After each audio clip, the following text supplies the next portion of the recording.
The story of one white woman who married a Chinese. 1. Why did I marry Liao Gengxi, a Chinese? Well, in the first place, because I loved him. In the second place, because I was weary of working, struggling, and fighting with the world. In the third place, because my child needed a home. My first husband was an American 15 years older than myself. For a few months, I was very happy with him. I had been a working girl, a stenographer. A home of my own filled my heart with joy. It was a pleasure to me to wait upon James, cook him nice little dinners and suppers, read to him little pieces from the papers and magazines, and sing and play to him my little songs and melodies. And for a few months he seemed to be perfectly contented. I suppose I was a novelty to him, he having lived a bachelor existence until he was 34. But it was not long before he left off smiling at my little jokes, grew restive and cross when I teased him, and when I tried to get him to listen to a story in which I was interested and longed to communicate, he would bid me not bother him. I was quick to see the change and realize that there was a gulf of differences between us. Nevertheless, I loved and was proud of him. He was considered a very bright and well-informed man, and although his parents had been uneducated working people, he had himself been through the public schools. He was also an omnivorous reader of socialistic and New Thought literature. Women's suffrage was one of his particular hobbies. Whenever I had a magazine around, he would pick it up and read aloud to me the columns of advice to women who were ambitious to become comrades to men and walk shoulder to shoulder with their brothers. Once I ventured to remark that much as I admired a column of men keeping step together, yet men and women thus ranked would, to my mind, make a very unbeautiful and disorderly spectacle. He frowned and answered that I did not understand him and was too frivolous. He would often draw my attention to newspaper reports concerning women of marked business ability and enterprise. Once I told him that I did not admire clever businesswomen, as I had usually found them, and so had other girls of my acquaintance, not nearly so kind-hearted, generous, and helpful as the humble drudges of the world, the ordinary working woman. His answer to this was that I was jealous and childish. But, in spite of his unkind remarks and evident contempt for me, I wished to please him. He was my husband, and I loved him. Many an afternoon, when through with my domestic duties, did I spend in trying to acquire a knowledge of labor politics, socialism, women's suffrage, and baseball, the things in which he was most interested. It was hard work, but I persevered until one day. It was about 6 months after our marriage. My husband came home a little earlier than usual and found me engaged in trying to work out problems in subtraction and addition. He laughed sneeringly. "Give it up, Minnie," said he. "You aren't built for anything but taking care of kids. Gee. But there's a woman at our place who has a head for figures that makes her worth over $100 a month. Her husband will have a chance to develop himself." This speech wounded me. I knew it was James's ambition to write a book on social reform. The next day, unknown to my husband, I called upon the wife of the man who had employed me as a stenographer before I was married, and inquired of her whether she thought I could get back my old position. "But, my dear," she exclaimed, "your husband is receiving a good salary. Why should you work?" I told her that my husband had in mind the writing of a book on social reform, and I wished to help him in his ambition by earning some money towards its publication. "Social reform?" she echoed. "What sort of social reformer is he who would allow his wife to work when he is well able to support her?" She bade me go home and think no more of an office position. I was disappointed. I said, "Oh, I wish I could earn some money for James. If I were earning money, perhaps he would not think me so stupid." "Stupid, my dear girl! You are one of the brightest little women I know," kindly comforted Mrs. Rogers. But I knew differently and went on to tell her of my inability to figure with my husband how much he had made on certain sales, of my lack of interest in politics, labor questions, women's suffrage, and world reformation. Oh, I cried. I am a narrow-minded woman. All I care for is my husband to love me and be kind to me, for life to be pleasant and easy, and to be able to help a wee bit of the poor and sick around me. Mrs. Rogers looked very serious as she told me that there were differences of opinion as to what was meant by narrow-mindedness, and that the majority of men had no wish to drag their wives into all their business perplexities, and found more comfort in a woman who was unlike, rather than like, themselves. Only that morning her husband had said to her, "I hate a woman who tries to get into every kink of a man's mind, and who must be forever at his elbow meddling with all his affairs." I went home comforted. Perhaps after a while, James would feel and see as did Mr. Rogers. Vain hope. My child was 6 weeks old when I entered business life again as stenographer for Rutherford and Rutherford. My salary was $50 a month, more than I had ever earned before, and James was well pleased, for he had feared that it would be difficult for me to obtain a paying place after having been out of practice for so long. This $50 paid for all our living expenses, with the exception of rent, so that James would be able to put by his balance against the time when his book would be ready for publication. He began writing his book, and Miss Moran, the young woman bookkeeper at his place, collaborated with him. They gave 3 evenings a week to the work, sometimes 4. She came one evening when the baby was sick, and James had gone for the doctor. She looked at the child with the curious eyes of one who neither loved nor understood children. "There is no necessity for its being sick," said she. "There must be an error somewhere." I made no answer, so she went on. "Sin, sorrow, and sickness all mean the same thing. We have no disease that we do not deserve, no trouble which we do not bring upon ourselves." I did not argue with her. I knew that I could not. But as I looked at her standing there, in the prime of her life and strength, broad-shouldered, masculine-featured, and, as it seemed to me, heartless, I disliked her more than I had ever disliked anyone before. My own father had died after suffering for many years from a terrible malady, contracted while doing his duty as a physician and surgeon. And my little innocent child, what had sin to do with its measles? When James came in, she discussed with him the baseball game which had been played that afternoon, and also a women's suffrage meeting which he had attended the evening before. After she had gone, he seemed to be quite exhilarated. "That's a great woman," he remarked. "I do not think so," I answered him. "One who would take from the sorrowful and suffering their hope of a happier existence hereafter, and add to their trials on earth by branding them as objects of aversion and contempt, is not only not a great woman, but, to my mind, no woman at all." He picked up a paper and walked into another room. "What do you think now?" I cried after him. "What would be the use of my explaining to you?" he returned. "You wouldn't understand." How my heart yearned over my child those days. I would sit before the typewriter and in fancy hear her crying for her mother. Poor, sick little one, watched over by a strange woman, deprived of her proper nourishment. While I took dictation from my employer, I thought only of her. The result, of course, was that I lost my place. My husband showed his displeasure at this in various ways, and as the weeks went by and I was unsuccessful in obtaining another position, he became colder and more indifferent. He was neither a drinking nor an abusive man, but he could say such cruel and cutting things that I would 100 times rather have been beaten and ill-used than compelled, as I was, to hear them.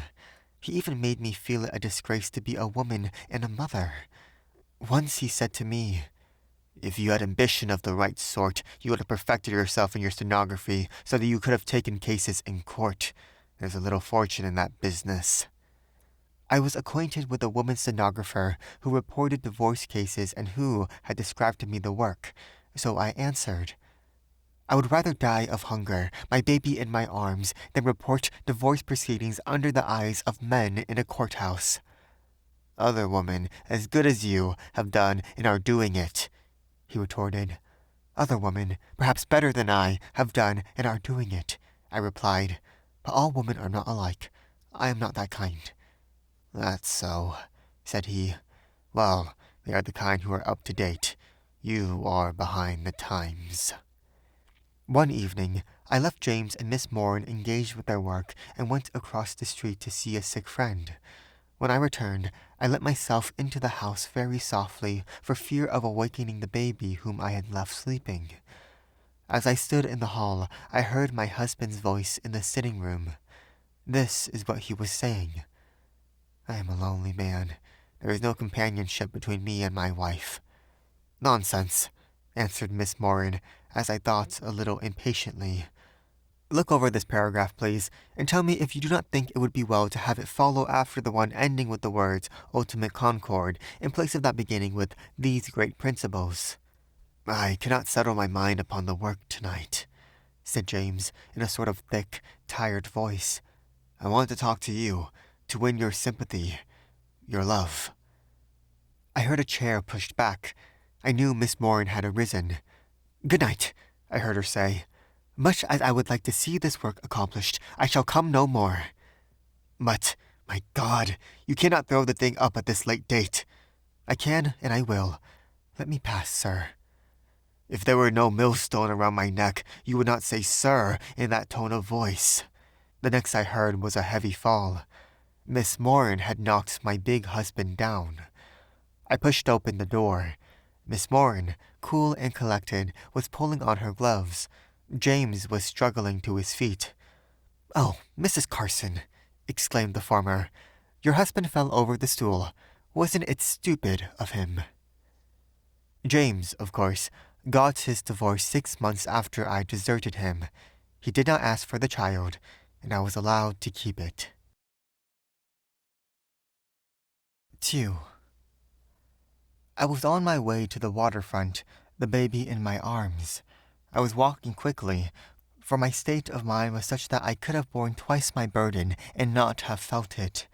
Just as I turned down a hill which led me to the docks, someone touched my arm and I heard a voice say, Pardon me, lady, but you have dropped your baby's shoe. Oh yes, I answered, taking the shoe mechanically from an outstretched hand and pushing on.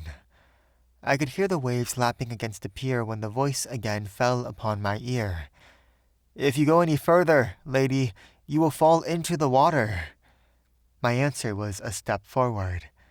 A strong hand was laid upon my arm, and I was swung around against my will. Poor little baby, went on the voice, which was unusually soft for a man's. Let me hold him. I surrendered my child to the voice. Better come over where it is light, and you can see where to walk. I allowed myself to be led into the light. Thus I met Liao Gengxi, the Chinese who afterwards became my husband. I followed him, obeyed him, trusted him from the very first. It never occurred to me to ask myself what manner of man was succoring me. I only knew that he was a man, and that I was being cared for as no one had ever cared for me since my father died. And my grim determination to leave a world which had been cruel to me passed away, and in its place I experienced a strange calmness and content. I am going to take you to the house of a friend of mine, he said, as he preceded me up the hill, the baby in his arms. You will not mind living with Chinese people, he added. An electric light under which we were passing flashed across his face. I did not recoil, not even at first. It may have been because he was wearing American clothes, wore his hair cut, and, even to my American eyes, appeared a good-looking young man, and it may have been because of my troubles, but whatever it was, I answered him, and I meant it. I would much rather live with Chinese than Americans. He did not ask me why, and I did not tell him until long afterwards the story of my unhappy marriage, my desertion of the man who had made it impossible for me to remain under his roof, the shame of the divorce, the averted faces of those who had been my friends, the cruelty of the world, the awful struggle for an existence for myself and child, sickness followed by despair. The Chinese family with which he placed me were kind, simple folk. The father had been living in America for more than 20 years. The family consisted of his wife, a grown daughter, and several small sons and daughters, all of whom had been born in America. They made me very welcome and adored the baby. Liao Jisong, the father, was a working jeweler, but because of an accident by which he had lost the use of one hand, was partially incapacitated for work. Therefore, their family depended for maintenance chiefly upon their kinsman, Liao Gengxi, the Chinese who had brought me to them. "We love much our cousin," said one of the little girls to me one day. "He teaches us so many games and brings us toys and sweets." As soon as I recovered from the attack of nervous prostration, which laid me low for over a month after being received into the Liao house, my mind began to form plans for my own and my child's maintenance. One morning, I put on my hat and jacket and told Mrs. Liao I would go downtown and make an application for work as a stenographer at the different typewriting offices. She pleaded with me to wait a week longer, until, as she said, "Your limbs are more fortified with strength." But I assured her that I felt myself well able to begin to do for myself, and that I was anxious to repay some little part of the expense I had been to them. "For all we have done for you," she answered, "our cousin has paid us doublefold." "No money can recompense your kindness to myself and child," I replied. "But if it is your cousin to whom I am indebted for board and lodging, all the greater is my anxiety to repay what I owe." When I returned to the house that evening, tired out with my quest for work, I found Liao Gengxi tossing ball with little Feng in the front porch. Mrs. Liao bustled out to meet me and began scolding in motherly fashion. "Oh, why you go downtown before you're strong enough? See, you look all sick again," said she. She turned to Liao Gengxi and said something in Chinese. He threw the ball back to the boy and came toward me, his face grave and concerned. "Please be so good as to take my cousin's advice," he urged. "I am well enough to work now," I replied, "and I cannot sink deeper into your debt." "You need not," said he. "I know a way by which you can quickly pay me off and earn a good living without wearing yourself out and leaving the baby all day. My cousin tells me that you can create most beautiful flowers on silk, velvet, and linen. Why not, then, you do some of that work for my store? I will buy all you can make." "Oh," I exclaimed, "I should be only too glad to do such work. But do you really think I can earn a living in that way?" "You certainly can," was his reply. "I am requiring an embroiderer, and if you will do the work for me, I will try to pay you what it is worth." So I gladly gave up my quest for office work.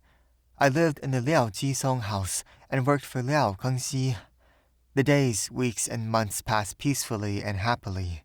Artistic needlework had always been my favorite occupation, and when it became a source both of remuneration and pleasure, I began to feel that life was worth living, after all. I watched with complacency my child grow amongst the little Chinese children. My life's experience had taught me that the virtues do not all belong to the whites. I was interested in all that concerned the Liao household, became acquainted with all their friends, and lost altogether the prejudice against the foreigner in which I had been reared.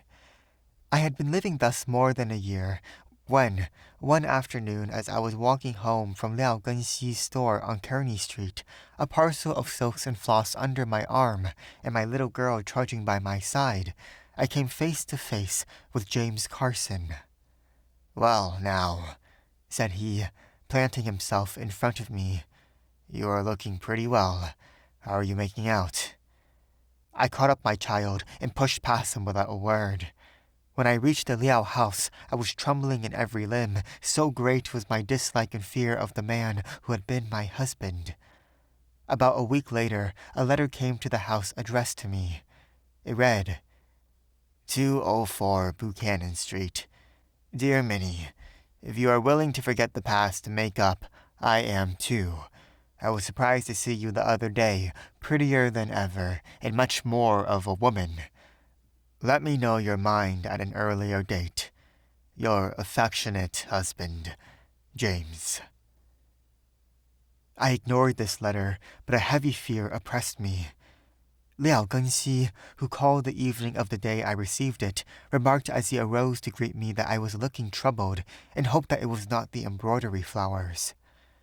It is the shadow from my big hat, I answered lightly. I was dressed for going downtown with Mrs. Liao, who was preparing her eldest daughter's trousseau. Someday, said Liao Genxi earnestly, I hope that you will tell to me all that is in your heart and mind. I found comfort in his kind face.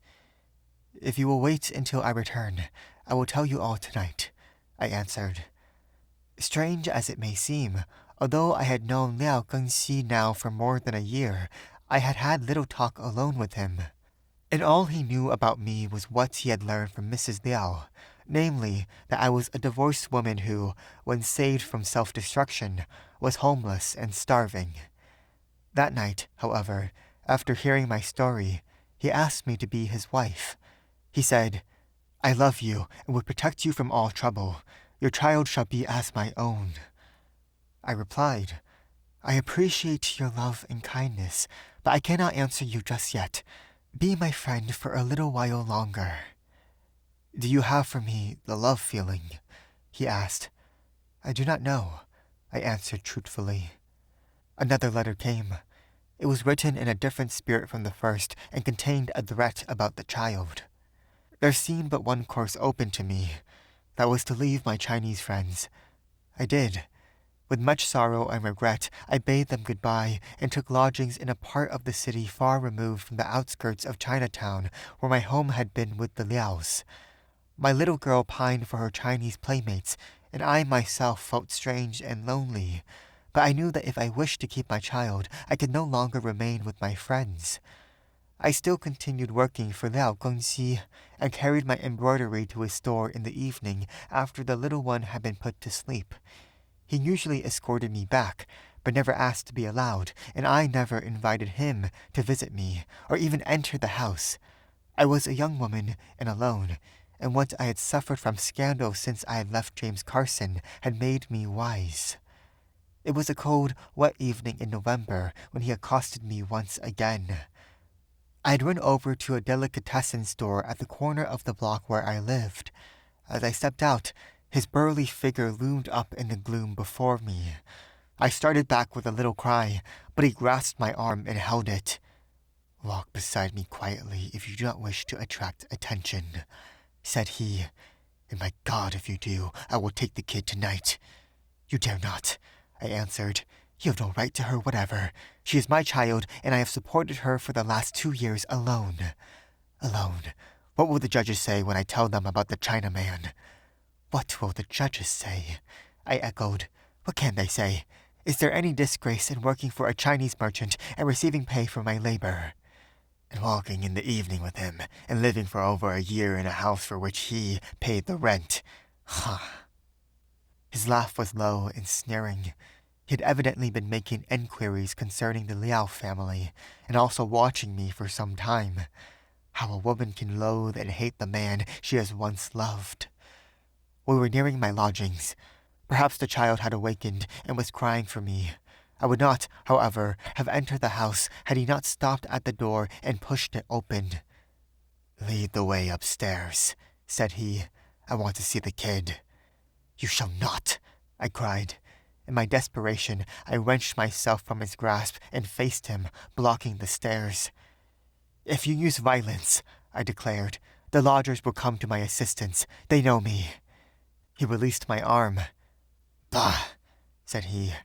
I have no use for the kid. It is you I'm after getting reconciled to. Don't you know, Minnie, that once your husband, always your husband.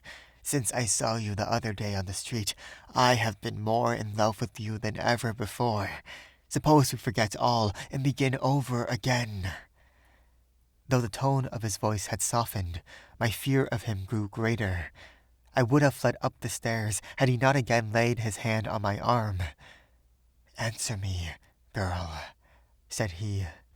And in spite of my fear, I shook off his hand and answered him. No husband of mine are you, either legally or morally, and I have no feeling whatever for you other than contempt. Ah, so you have sunk. His expression was evil. The oily little chink has won you. I was no longer afraid of him. Won me, I cried, unheeding who heard me. Yes, honorably and like a man. And what are you that dare sneer at one like me? For all your 6 feet of grossness, your small soul cannot measure up to his great one. You were unwilling to protect and care for the woman who was your wife of the little child you caused to come into this world. But he succored and saved the strange woman, treated her as a woman with reverence and respect, gave her child a home, and made them both independent, not only of others, but of himself. Now, hearing you insult him behind his back, I know what I did not know before, that I love him, and all I have to say to you is, go. And James Carson went. I heard of him again but once. That was when the papers reported his death of apoplexy while exercising at a public gymnasium. Loving Liao Genxi, I became his wife, and though it is true that there are many Americans who look down upon me for so becoming, I have never regretted it. No, not even when men cast upon me the glances they cast upon sporting women. I accept the lots of the American wife of an humble Chinaman in America. The happiness of the man who loves me is more to me than the approval or disapproval of those who in my dark days left me to die like a dog. My Chinese husband has his faults. He is hot-tempered and at times arbitrary, but he is always a man and has never sought to take away from me the privilege of being but a woman. I can lean upon and trust in him. I feel him behind me, protecting and caring for me, and that, to an ordinary woman like myself, means more than anything else. Only when the son of Liao Genxi lays his little head upon my bosom do I question whether I have done wisely. For my boy, the son of the Chinese man, is possessed of a childish wisdom which brings the tears to my eyes, and as he stands between his father and myself, like yet unlike us both, so will he stand in after years between his father's and his mother's people. And if there is no kindliness nor understanding between them, what will my boy's fate be? Narrator here. Is this like the white woman that's like the one, like the teacher in the past? Because that teacher was white, right? I'm pretty sure she was white. Because like the way this is structured makes it seem like that's the case. But anyway, is this like, okay, this her husband, is this like the late 1800s version of like the performative man? Because he keeps on just saying like, he's like, oh, this woman is so good, she's like the boss, she's as good as the man, right? I love it when a woman can do blah blah blah. And then like while he's doing that, he's literally stifling his wife from doing what she wants and like constantly bringing her down.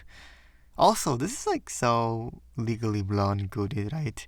Like it's just like her trying to do her thing, and then it's like this super powerful lawyer who's like, you know what, this is your man's ass, you know.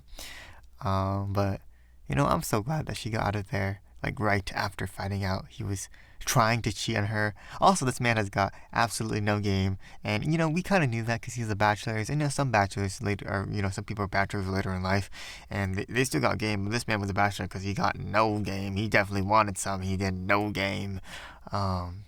Anyways, bye.